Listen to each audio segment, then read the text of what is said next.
Yeah, I was attacked in the Atlantic for being on the side of peace. And I confess I'm on the side of peace. I am very worried that we are on a path of escalation to nuclear war, nothing less than that. We have essentially a war in which Russia feels that this war is at the core of its security interests. The United States insists that it will do anything to support Ukraine's defeat of Russia. Russia views this as a proxy war with the United States.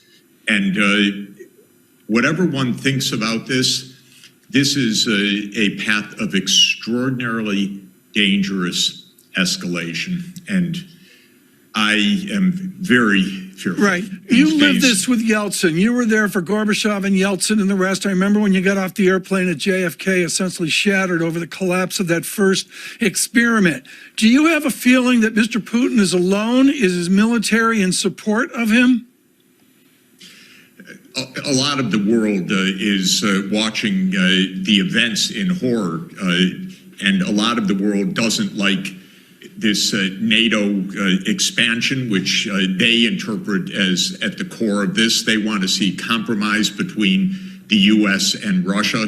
In vote after vote in the United Nations, basically it's been the Western countries that have been voting for sanctions and denunciations and other actions, whereas most of the world, certainly most of the world counted by population, is on the sidelines. They just view this as a horrible clash between Russia and the United States. They don't view this as we describe it in the media as an unprovoked attack by Russia on Ukraine. That's, you know, anyone in the United States, they'd say, well, what else is it? But that's because the way that our media have been reporting this. This conflict goes back a long time. It didn't start on February 24th.